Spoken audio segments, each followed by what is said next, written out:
Welcome back. My co-host is Samantha Shocker. We've got a new twist in the road rage. Well, road rage isn't really right. The attack on an SUV by a group of bikers in New York City. We're now learning that an undercover cop was not just witnessed the attack, he apparently took part in it, actually pounding on the vehicle. Not clear whether he took part in the actual physical beating of the driver. This cop is apparently under arrest. Joining us, Judge Young, Lonnie, Dean, and Emily. Dean, do you have a reaction to this? Yes, I do. I live in New York City, and this is not the only time you have the large groups of motorcycle drivers going through the streets. I can see the 59th Street Bridge where I live 2 or 3 times every summer. There are literally hundreds of motorcycles that ride. That's fine. Then they block traffic themselves, intimidating drivers who pull off to the side of the road, afraid for their own lives, frankly. And I haven't seen any violence there, but afraid from 180, 100 motorcycles going through the streets. There are 35,000 uniformed police officers in New York City. This should not be allowed on these streets. Emily, have you heard any new information about these cops who were involved in the beatings? It sounds like, I mean, obviously this one's under arrest, and, you know, this is what's very upsetting about this, is obviously this is at least police misconduct. Now it looks like it's criminal behavior. I've spoken to several law enforcement today at the federal level and the state level, and all have said no matter what, they would have obviously not participated in this kind of thing, but would have, even if they were just witnesses to it, they would have stopped it. There's no undercover issue here. Right. Just seeing a man get beat to death, they would have jumped in. And we do know that this cop was not armed and did not have his badge. There's still no excuse. I mean, any kind of person and any kind of conscience would have jumped in and helped. Let me throw, I mean, he should get charged. Let me throw a polemic in. Lonnie, hold on a second, and say, is there anybody on the panel who thinks that this was sort of like a fog of war, where maybe one of these cops saw this guy run over and maybe even, you know, nearly fatally injure somebody? It was like some sort of vigilante impulse. Lonnie, no? No, I don't have any sympathy for the police officers in this situation. And as soon as I heard that there was a UC, an undercover officer in this gang, and then I heard that there were other off-duty officers in this gang participating in this ride, I knew right then this was going to become a cluster. And sure enough, here it comes.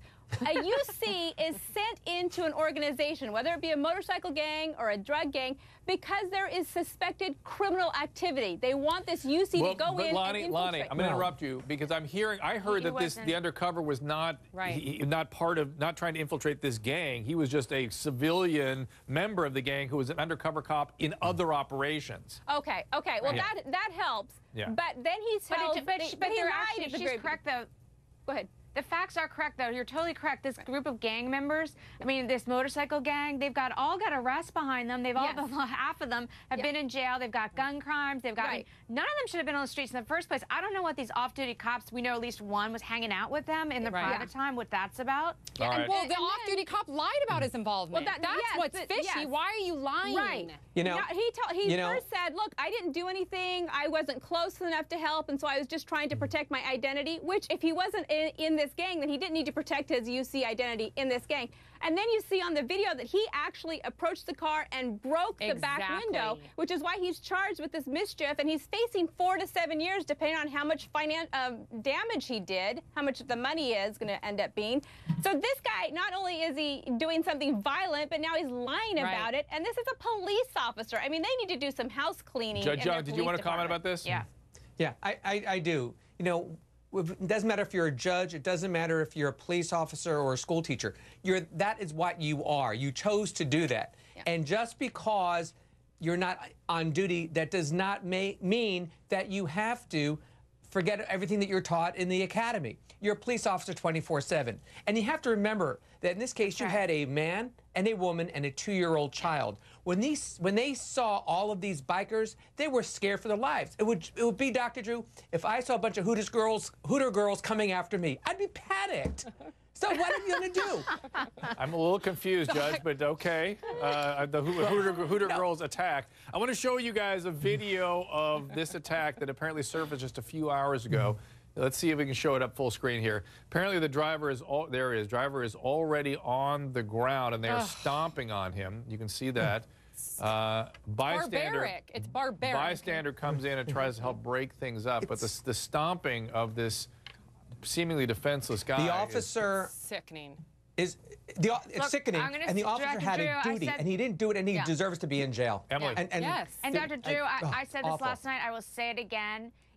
Mike Bloomberg didn't have such restrictive gun laws, these guys wouldn't have known that that driver was not armed and couldn't defend himself. And there were no police around. We know that. We know there were police, but they weren't going to help them. That's ridiculous. That's ridiculous. More guns in the streets of New York. There's no deterrent for criminals. That's ridiculous. There's no deterrent for criminals when they know no one's armed. That's why crime is up hundreds in of guys with Washington, guns Chicago. on motorcycles. That's what you want to see. That would have made it safer. No, I wanted the the driver undercover to cops have a should gun have to been defend stepped up like the himself against Now we're the dealing guys. with a shootout. No. I'm just going to Twitter Why to is there see a what shootout by I know. law-abiding Emily's going to person? have created. It takes a couple minutes for people to sort of charge up on Twitter, so I'm seeing what kind of tweets come through. But I know there'll be a response to Emily and her polemic here. But even though I know you mean it, Emily, I know you.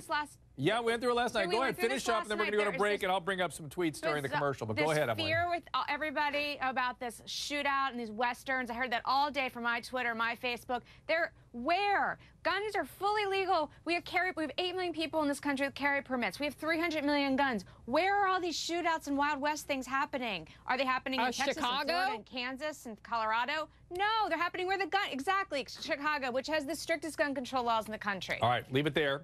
Colorado. Hold on. Yeah, Colorado. Yeah, but you guys are talking about listen. I'm not taking a position here. However, let's remind ourselves that it's people with the people who are not necessarily It's the bad guys with the guns, not the bad good guys. with the Even guns some of the mass shootings we have, where people are not connected to reality or necessarily. the mentally ill, the criminally. Well, and that's of course, we all and gets complicated when we start talking about that. But hang on, gonna have to leave it right there.